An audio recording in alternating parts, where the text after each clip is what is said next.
From the very first time Jessica stepped into the sea, her life began to change in ways she could never have imagined. The salty breeze touched her face, the waves whispered like an old friend, and the endless horizon stretched wide, as if inviting her into a secret world. Yet, what truly captured her soul were the dolphins, brilliant, playful, and mysterious guardians of the deep. Jessica's bond with dolphins began in her childhood. Unlike ordinary encounters, hers was filled with wonder and pure emotion. She would sit by the shore for hours, her eyes following the shapes that leaped and glided across the waves. She often felt as though the dolphins were speaking to her, a language of splashes, whistles, and movements that only her heart could translate.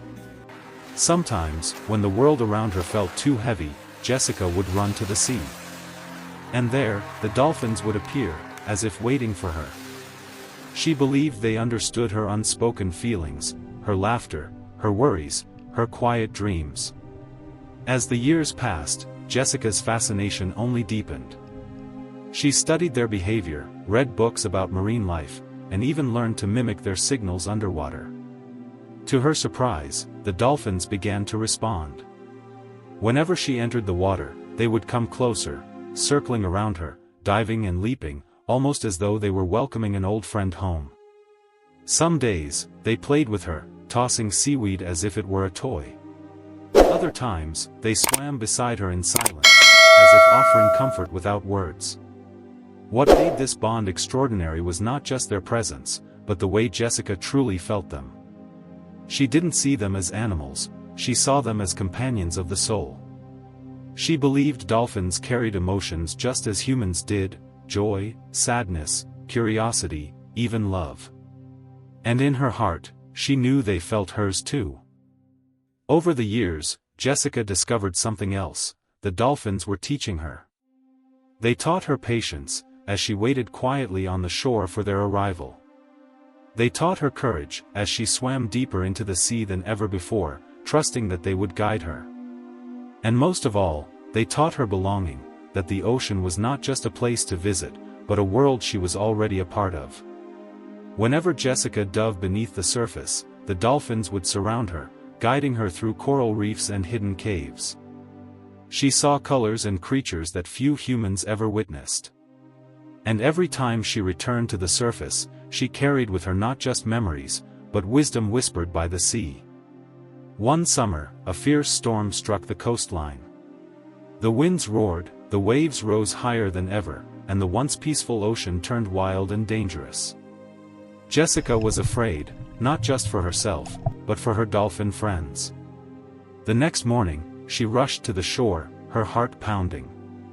Would they still be there? Had the storm driven them away? To her relief, the dolphins appeared. But something was different. They were restless, calling out in sharp whistles as though trying to warn her. Jessica swam into the water despite the heavy waves. One dolphin nudged her gently, guiding her toward a calmer current. Another swam ahead, leading the way.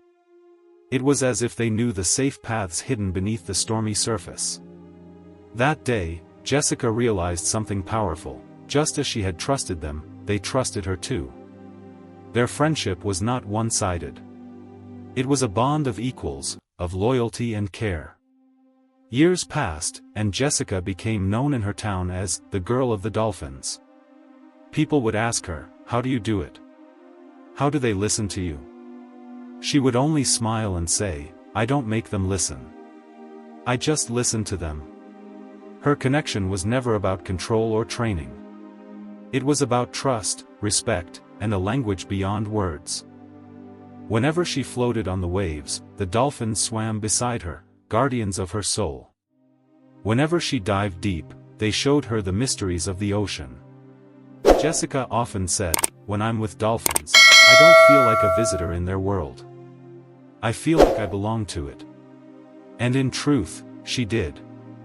Because sometimes, the greatest friendships are not bound by words or boundaries, they are bound by the heart.